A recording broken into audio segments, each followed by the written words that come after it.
Hello, everybody. My name's Anita Crawley. I'm an educational consultant. I'm focusing on equity, online learning, and student support, currently working at Hartnell, which is where both of our presenters today are from. So I am meeting colleagues and very excited to hear more about the amazing work they're doing at Hartnell College. We will work together starting next week.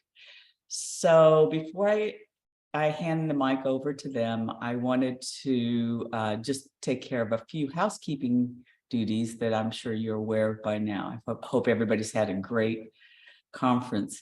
We're recording the conference, and those recordings will be made available to all of you. You'll get an email telling you they're ready for viewing and your reviewing pleasure if you haven't been able to attend all the sessions. We have closed captioning turned on, so take a look at that button at the bottom of your screen and select the option that you would like to choose for your watching pleasure. And then I'm going to monitor the chat. May I call you Nina? Yes. Yeah, okay. that's Nina and Janet, I'm going to monitor the chat, so I will send you alerts if you like. And then I'll monitor the time as well. And we have about 45 minutes. At the 40-minute point, I will give you an alert. Very anxious to hear all you have to say. So I am happy to present Nina Vazquez and Janet Flores. Thank you very much. Thank you. Thank you. So, I am Senorina Vazquez, and I'm from the area. I was born and raised here in the Central Coast in the Salinas Valley. I'm a first-generation pioneer student and faculty, and I've been teaching for 29 years. 20 of those years were in K-12 at the high school, and my last 9 years have been full-time here at Hartnell College. And my co-presenter is Janet. I'll let her introduce herself. Hi, everyone. Yes, my name is Janet Flores, and I apologize ahead of time. I happened to catch a cold recently, bad timing, so my voice is a little raspy. But so yeah, I am also from the area, here from the Salinas Valley, and I have been teaching at Hartnell for 10 years, and it has been a pleasure to come back to the community because I was also a student at Hartnell at once upon a time, and so now to come back as a faculty, it's been a privilege. It's been 10 years, huh, Janet? We were hired together. We were hired the same semester. Wow, okay. So here are the learning outcomes for this presentation. We are going to describe our equity rubric, which consists of 5 dimensions. And we hope that you'll be able to identify some examples for yourself of the first 3 dimensions. Time permitting, we'll spend a little bit of time on dimensions 4 and 5 as well. Part 1 of our presentation is going to introduce and give you a little bit of background of how the rubric came to be. And then in part 2, we're going to take a deeper dive into dimensions 1, 2, and 3. And so it might help if you have a link to a syllabus, an assignment with instructions, a Canvas assignment, an online assignment, so that you can look and compare the language and really dive into those 3 dimensions. The goal of this rubric and this presentation is to support us in obtaining an optimal balance between challenging our students and supporting our students while still conveying those high expectations.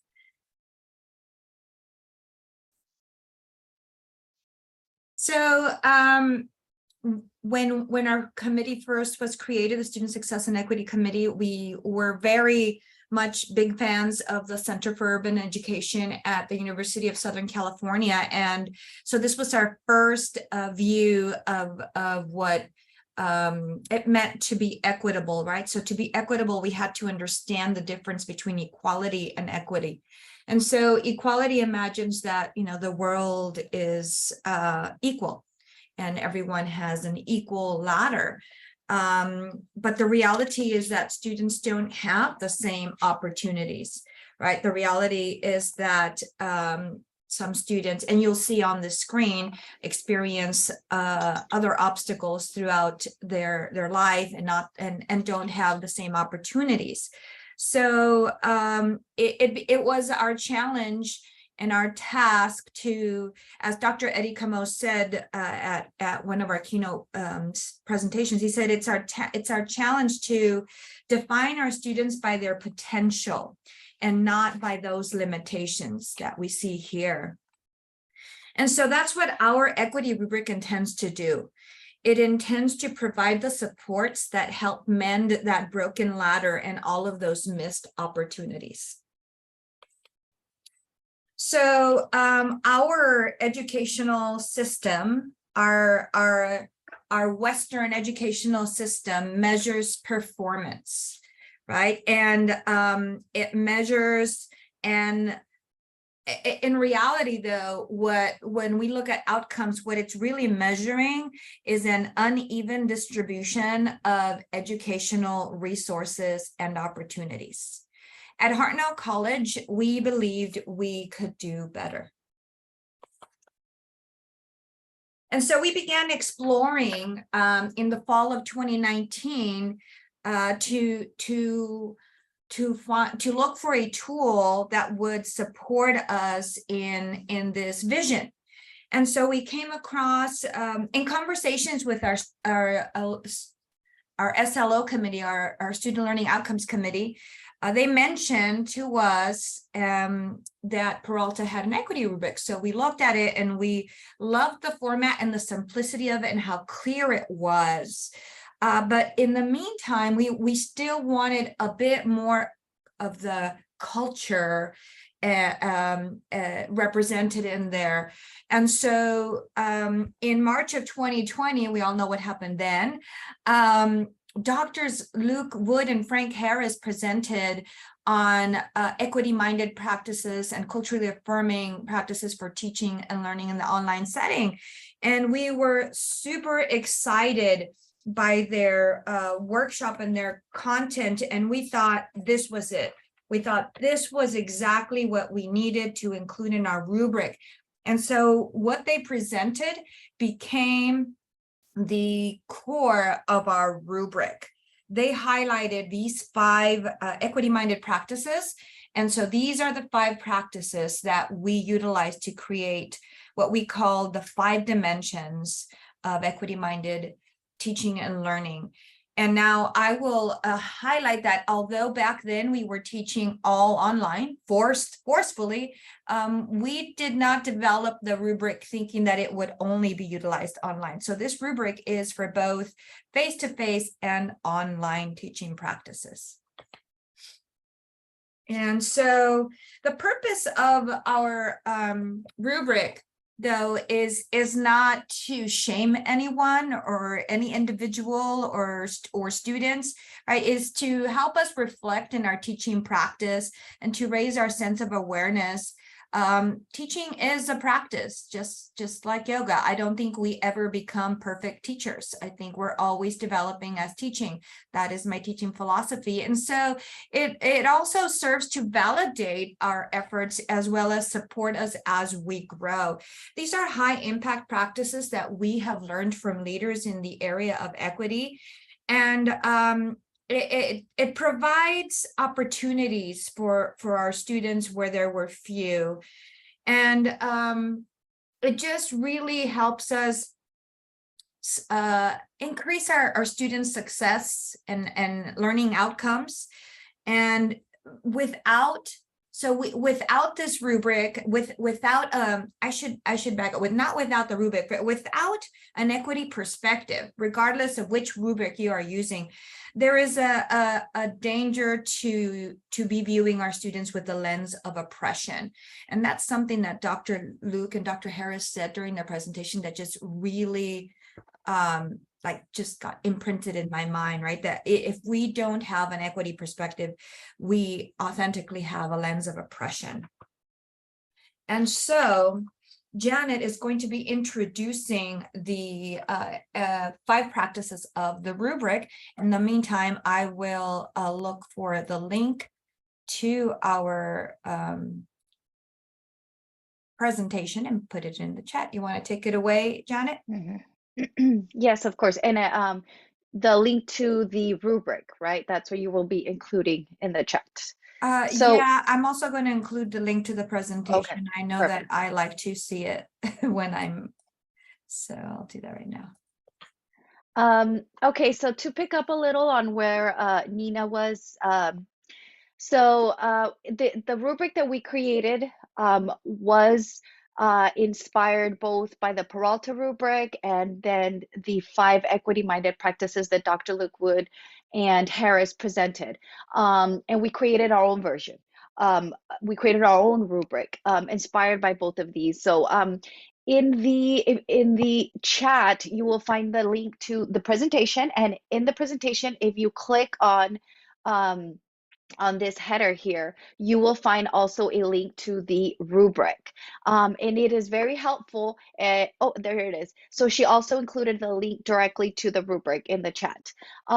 It is helpful if you do click on that link and kind of follow along so that you can see what I will be explaining.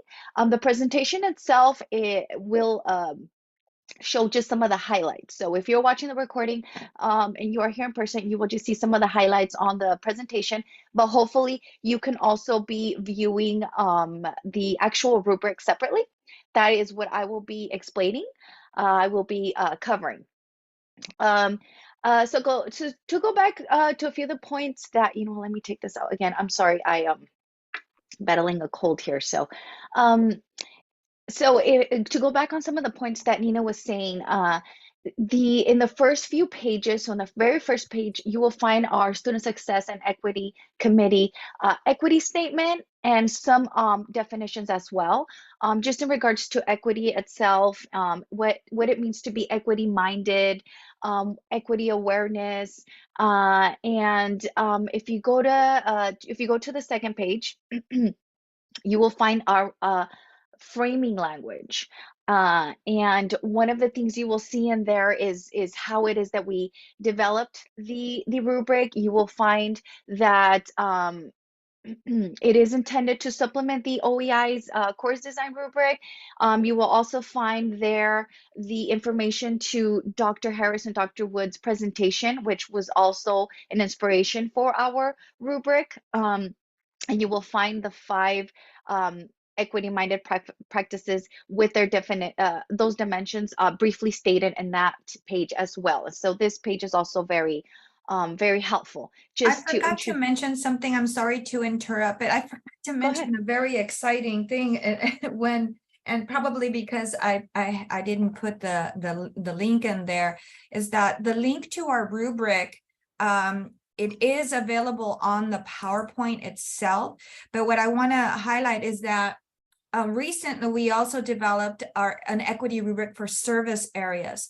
And so when the link that I am sharing with you for the rubric actually houses the both of our rubrics. So you get a bonus today. You get to see the rubric for service areas as well.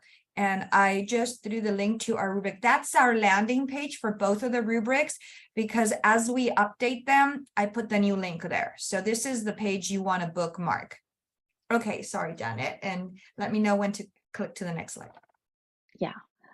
Thank you. No, and that is an important distinction. And our equity rubric for the service areas is pretty new. So we are that is our newest rubric. So there are 2. So I'm glad that you point that out, Nina, because both of those are there. And also, so maybe I should point out which one you should click on. It does say clearly to which one is which, but the one we are going through today with you is the rubric for teaching and learning. So click on this link here. Are you viewing my rubric page? Yeah. Uh-oh. So click on this. Oh, there. Click on this link here. Don't click on the one that says service areas. And then as Janet is going through the dimensions, you can go through it, scroll through it, and I will do a new share. Perfect. Okay. Sorry, Janet, I'm done. No, that's okay. I'm glad it. And feel free to jump in at any point when I am going through the dimensions. There's a lot to cover, and So as Nina stated in the introduction, we will be focusing on dimensions 1, 2, and 3 a little bit more in depth. But I will be going over dimension 4 and 5 briefly as well. So I will be going over all 5, but again, we will be focusing on the first 3 dimensions. Okay, Nina, go ahead. Go to the next slide. So the very first dimension that we have is dimension 1, be intrusive. And what it is proactive student engagement. Why? If you will see that in the yellow, the why is so that no student falls through the cracks. So it means to not sit back and take hands-off approach on to your online teaching, to your face-to-face teaching, to your hybrid teaching. Now we know that we have different modalities. Again, when we first started working on this, there was a little bit more of an emphasis on online from the rubrics that we drew inspiration from because of the timing. However, we have made sure to incorporate different teaching modalities into our rubric. So it says you must be actively tracking progress towards learning, identifying when students are disengaging, and reach out proactively before it is too late. And I think that goes back to the title, no, be intrusive. And I know that when we first presented this rubric, that name intrusive, that word intrusive was a little problematic because it can have a negative connotation, but it really means to put yourself out there and to meet students where they're at. And one of the things that Dr. Camo said when he came to presented for one of our conferences, he said to offer support even when they don't ask for it. And that goes back to meeting students where they are and being intrusive, means you are really reaching out to students, not waiting until things reach a certain point in which they come to us, but really putting ourselves out there. So if you have the rubric out, you will see that we have aligned we have designed it similar to the Peralta rubric, those 3 areas of incomplete, aligned, and exemplary. I will be focusing on the aligned and the Uh-oh, she froze. She's focusing on the exemplary of practices. that. The second page has the examples for each dimension, just so that you are becoming. Sorry, am I cutting okay. off? You're fine. No. Yeah. Okay. Okay, sorry. Okay. So in that very first page, which is page 3 of the rubric, you will see that in the syllabus, it is if you are aligned with this first dimension, you would have information about your learning lab.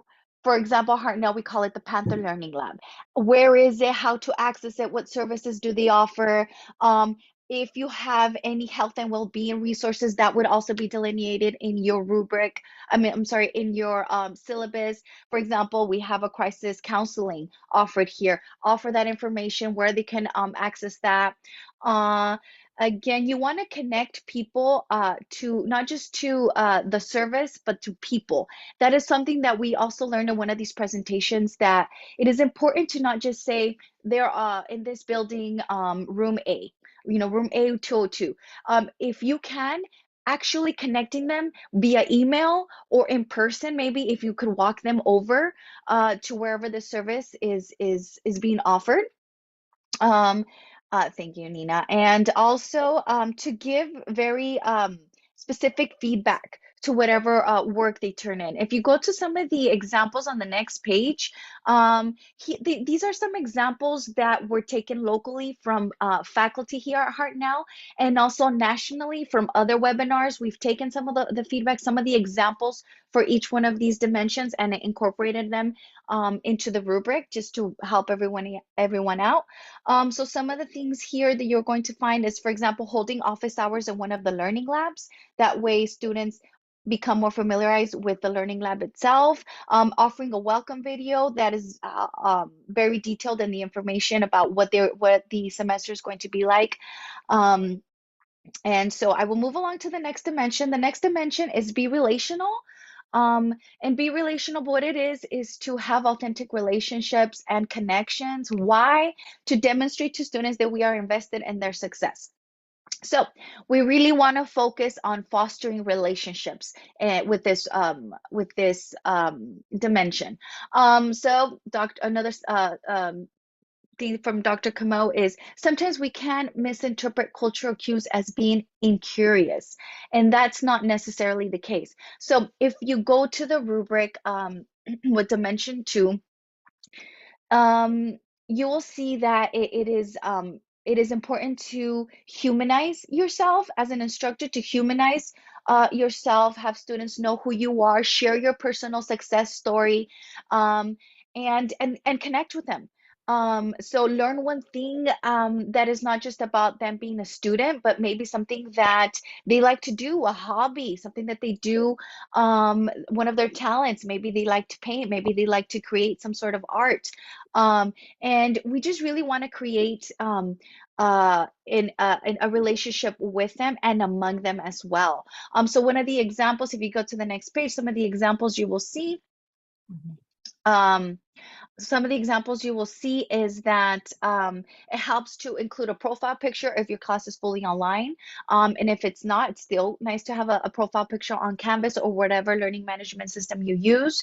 Also to offer activities that don't necessarily have to be content related, but that help build meaningful connections with students.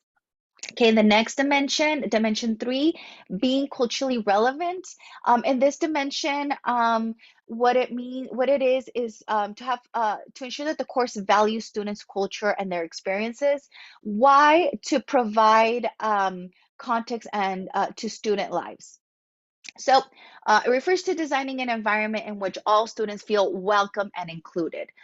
So if we go to the dimension, it means to intentionally being the key word, being culturally relevant and connecting with students' unique lived experiences.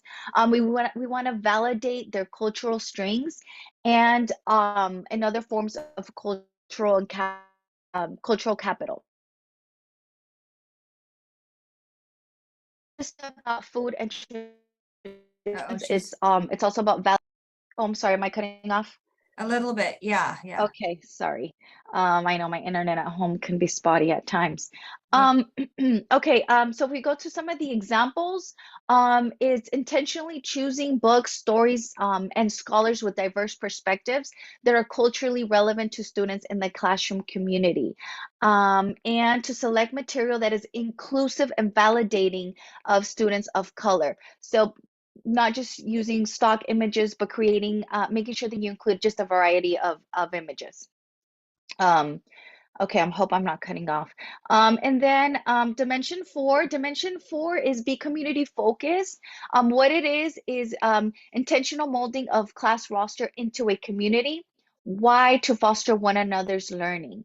And it emphasizes required interaction through collaboration and discussion. So here we want students to share with other students. So communication activities are diverse and responsive to the variety of tools and communication skills um, in the learning community. And the course design includes ample opportunities for regular, that could be weekly, personalized communication using a wide variety of communication tools. So if we go to some of the examples, it could be creating cohorts within the class. That could be maybe either online, through learning management systems, or in class. You can create groups in class so that they feel comfortable um, uh, interacting with other members of their learning community, and you can also invite them to campus-wide activities just to create that environment of community, creating that community within the classroom and just greater in the campus-wide activities. And dimension five is be race conscious. And what it is to create intentional opportunities to engage in racial and equity issues. Why? So that all students feel they are valued and are safe to engage in discourse. And it reminds all of us that we must intentionally see race identity as a first step in recognizing our own unconscious biases, Wood and Harris warn educators against the perils of believing race doesn't matter. And you will see some microaggressions there in the bottom. And we are honest in the sense that this is one of the dimensions that we are most vulnerable with, that we are working with, that we are constantly trying to learn and improve ourselves in. So we will show some of the exemplary there is that the instructor is intentional. Oops, there's a little back here. Instructor is intentional about providing opportunities to engage racial equity issues within the context of the course. Some examples are providing learning activities to demonstrate that diverse ideas and perspectives are valued in the course. Students are challenged to analyze how racial diversity fosters learning, and you will find some links here within those examples that you are free to click on. It will offer videos, other material that's available online that can help you and your students within this dimension. Nina, I don't know if there's anything you want to add to any of this.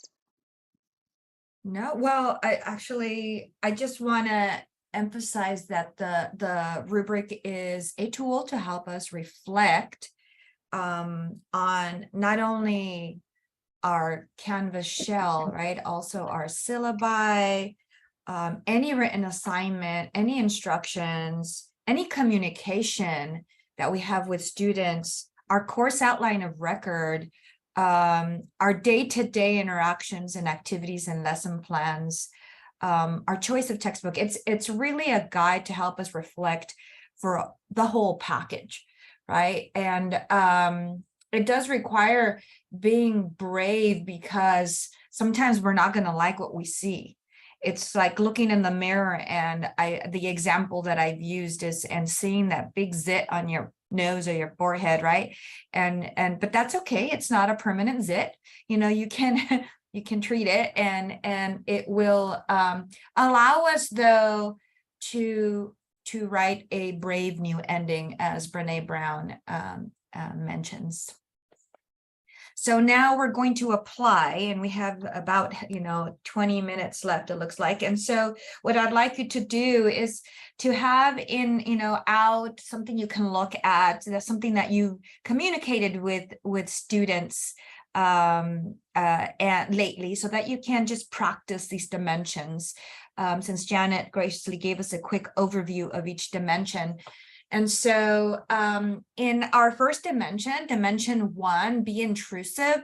These are some things to consider as you look through your assignment or your syllabus or your course outline. Do you offer both high and low stake opportunities? Do you offer advice or resources? I'm a math instructor, and so many times math and science teachers say, how can I do that? I have found ways to do this I'd be happy to share later, but these are questions that you can reflect on to practice being intrusive. Do you use student-friendly language to describe assignments? Do you provide like a clear work example that they can try to mimic? Using bulleted and numbered lists make it easier to read for students than big long paragraphs. So do you use those to help students understand announcements or communication? Do you include images in those communications to make it more engaging and student friendly? This especially helps our students who are second language learners, right, to really understand the message. And because text can sometimes communicate aggression even when it's not meant to, right? So it helps to include a happy face, even if it's not, considered professional. I think that in teaching, that is professional. And so here's some samples of language that you can look for. Like, in your syllabi, do you include words such as mandatory, dropped from the course, rigorous exceptions, requirements, no excuses, your responsibility? So my fabulous teacher, Fabiola Torres, from the @ONE course, taught us that instead of using those words, we could try using the words on the right or the phrases on the right. So, skim an assignment. Do you see, or your syllabi, do you see any of those words? And if so, maybe next time use plan to succeed by instead of saying it's mandatory. Or I will check on you if you forget to participate instead of I'll drop you from the course. And in fact, in Canvas, we have a little tool that says message students who when you're in your grade book. And I've gotten to where that's just something I do every time I have a due date. That's my due date to click on that and say, don't forget this assignment is due. I see it's missing. Are you okay? That just simple, caring switch of the language makes a difference. Here's a few other things that we can look for in our syllabi or in our course pages, right? Yeah, it's true. It sounds, the left side sounds just too formal and not so personal, right? It needs to be more personal and aligns even with the being intrusive, aligns with being relational, which is dimension 2, right? Being relational, making ourselves look human so that the students feel uplifted and supported as well as challenged, right? We're not saying let's lower the expectations. We're saying let's raise our level of humanity and humanness and relationability for our students so that they feel comfortable approaching us. So again, you can come back since you've got these slides here, but this is in a nutshell, things you can look at for dimension 1, language to look for and look out for. And so now the next one is a few more examples on dimensions 2 and 3. So one thing that can both align with dimensions 2 and 3 is this idea of wise feedback. Has anybody here ever heard of wise feedback yet? Give me a little thumbs up or put an emoji in your picture there so I can see if you've used wise feedback. Okay, I see that. Yeah. So wise feedback has 3 ingredients. Excellent. Yeah. So you're familiar with this. Yes. You're familiar with this. It has 3 ingredients. You communicate the high expectations. You explain that you believe they are capable to meet those expectations, and then you provide actionable feedback. So here at the bottom, you can see one of my attempts. I don't know if it's a great one. You might have a better wise feedback model, but this is one of my attempts just this semester, maybe last month, that I sent out at giving wise feedback. So my step 3, the actionable feedback is, hey, improve your grade, retake it, fix it, learn, go back and do it again. I think to myself, no skin off my back. It's in Canvas. It's automatically graded. I'm just going to give them another chance to learn the material. I do have banks though, so that's a slightly different question. But this is something that I think our students are often need, especially when they're second language learners and their academic language is not my academic language. Their academic language does not match mine. So there's my example of wise feedback. Then there's the warm demander, which seems very similar to the wise feedback model. This one has 2 ingredients. You communicate, again, the high expectations, but in addition, you provide those high level of supports that will look different from classroom to classroom. And by the way, the warm demander name was coined in 1975. I was 3 years old. So by Judith Kleinfield in Alaska. And she was distinguishing between characteristics of effective and ineffective teaching practices when she coined this phrase. So this here gives us 2 steps for this, right? You want to, it provides us it asks for us to express let's see. Now it is coaching us to have an ability to create a climate of emotional warmth so that students do not feel afraid to approach us. Right, so we want to create a climate of care. So one of the things I tell my students at the beginning to make them feel they can approach me is I tell them, look, I shop at Safeway. I live right down the street from you. If you see me, please say hello. And I remind them every day that I'm human just like them. I use the language they use. I listen to what they listen to. I try to go to the same events they go to so that they see me as one of them and not as, I don't know, something that's unreachable or unapproachable. We need to be able to express concern and care. And once we can do that, then we can set those high standards, those high expectations, and we can demand more of them, right? And they will step up to that. So I have in the chat a great idea. If you have an example of a wise feedback that you have shared with students before, can you please type it into the chat? In fact, what a great activity for you to practice right now, right? This is a workshop. So if you could, let me go back here. If you could take these 3 steps, take a screenshot, jot them down, and try to communicate right now into the chat one wise feedback that you could send to a student, maybe someone who just contacted you yesterday in your message box. What wise feedback could you give them? What wise feedback could you give a student who just got a 60% on a quiz or something? So again, here's mine. For this learning outcome, a 90% is expected. I realize you've been overwhelmed with midterms and essays, so perhaps you were sleep deprived when assessing this learning outcome.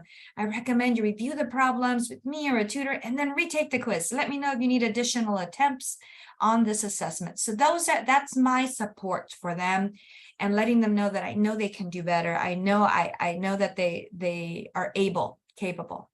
So try typing in your wise feedback in the chat.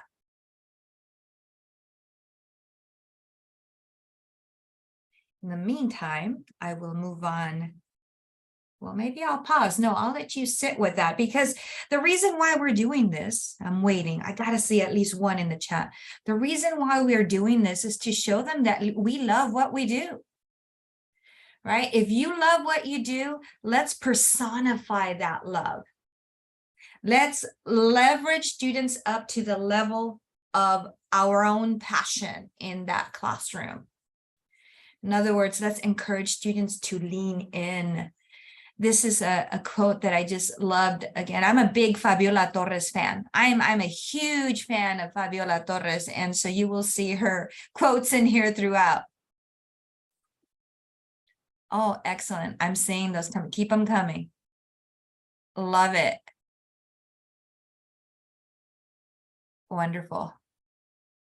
Love those suggestions. Keep them coming. So that was dimensions 1, 2, and 3 that talks about being intrusive, being relational, and being community focused. Right? Those are, hold on, did I name them wrong? Now I have to go. It's intrusive.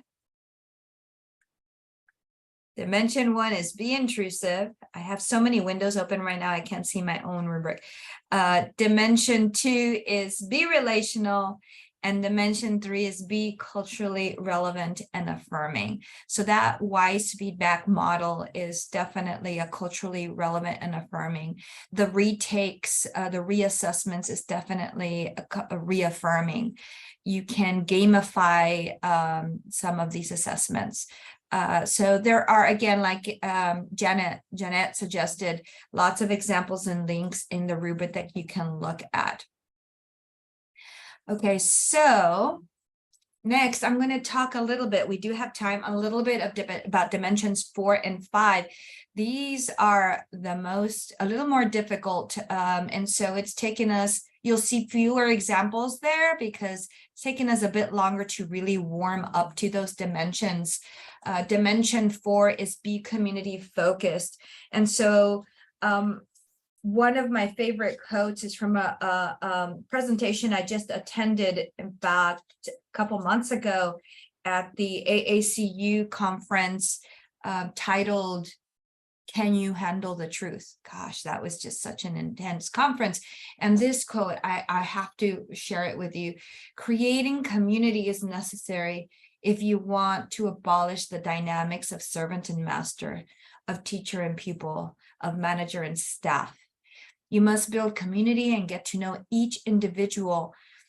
We must make time for reflection and share our lived experiences to be part of the larger community. Individuals who drop out is because they feel like they don't belong, not because they can't do the work."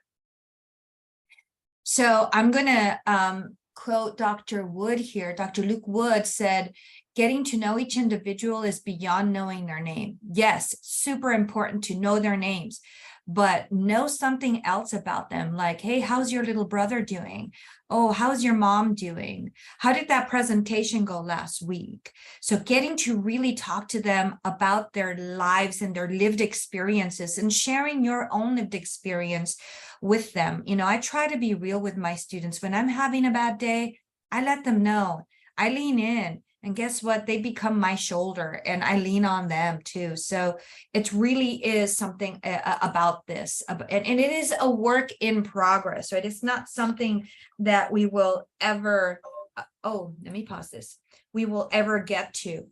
Dimension 5 is about being race conscious. Now that's the dimension that we've had the very, very hardest time getting comfortable with in here at Hartnell College. And so we've recently begun a campus-wide effort discussing cultural humility and how it relates to cultural competence. And this is opening up the door to having discussions on campus about culture and race forward conversations. So I put a video in there so that you can watch it later. I'm not going to show that to you right now, but I wanted to give you a concrete example of what it looks like to include cultural humility for race consciousness in Dimension 5. I would totally use this in my classes, by the way, as a discussion, even though I am a math instructor. This is how we can, because I teach students, is what I always say. I don't teach just math, right? I teach students. And so success in STEM involves knowing about this stuff too, about imposter syndrome, right? About race sliding, about cultural humility. So if we don't talk about these in STEM, they're not going to be successful in as much as we want them. So closing thoughts, right? To think about as you go through and review your courses and your assignments, how would you see your class? How would you view yourself if you were that student, if you were that first generation student, that financially insecure student, a student with disabilities or different abilities, a student with young children? How would you view your course, right? So these are the things that we want to examine. And so I know we're running out of time, but we did want to take questions. We did want to take some time to answer your questions. So if you have questions, I will answer them now. And please note that we do have a bunch of links in that presentation for you to check out.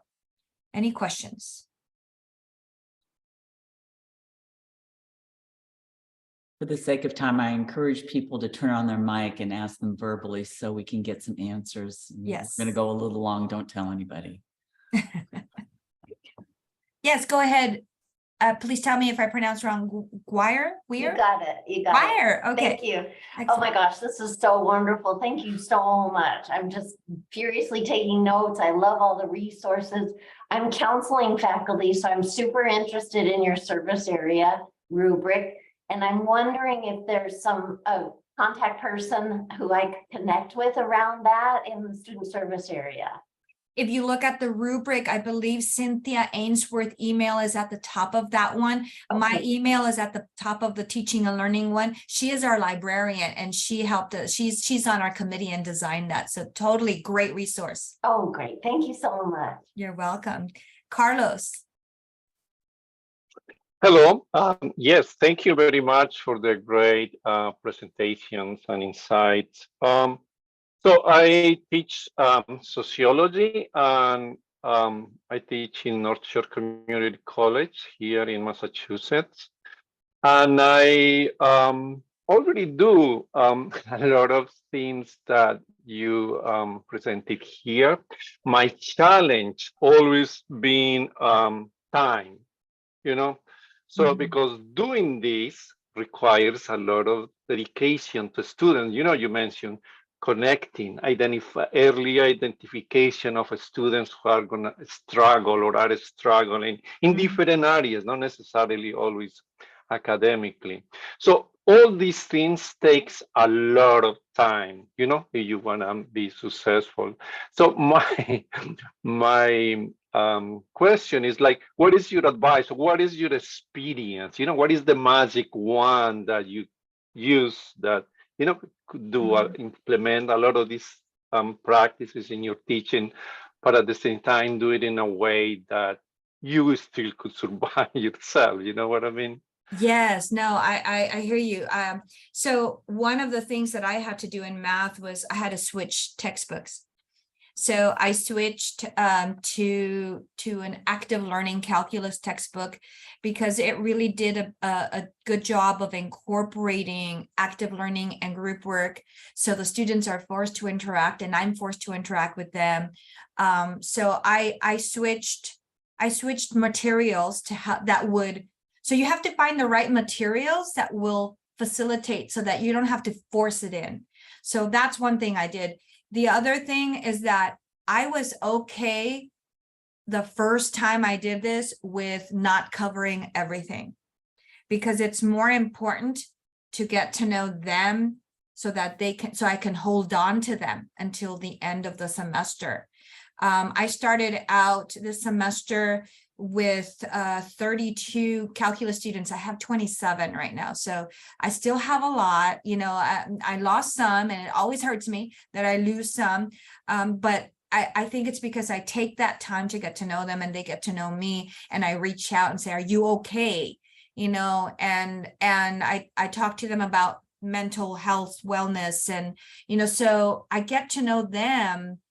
I mean, they tell me things like, oh, I have therapy, or, oh, I met, you know, so I really get to know them. And then I find I was willing to sacrifice that the first semester, because now I find that it just happens faster and more naturally. So I encourage you not to give it up, because it will get faster. You'll find ways to do it. I don't have the magic recipe for your courses, but you will find ways. It will get faster, and find the right materials. Next question. Any other questions? I think I don't see any other questions. Or comments. Comments?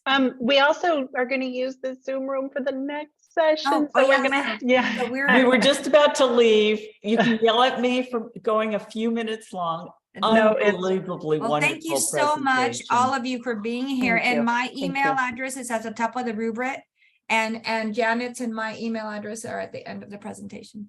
Thank you. Thank Yeah, you. thank Just you. Cannot wait to work with you. Cannot wait. Thank you.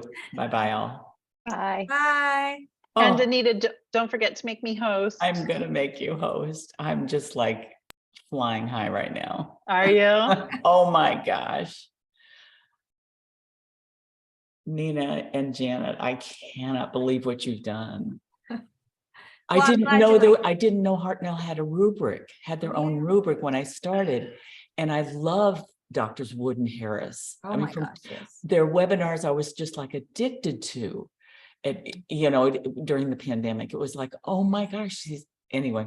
Can't wait to talk to you next week. Bye-bye. Next week. Take care. Oh, I should stop.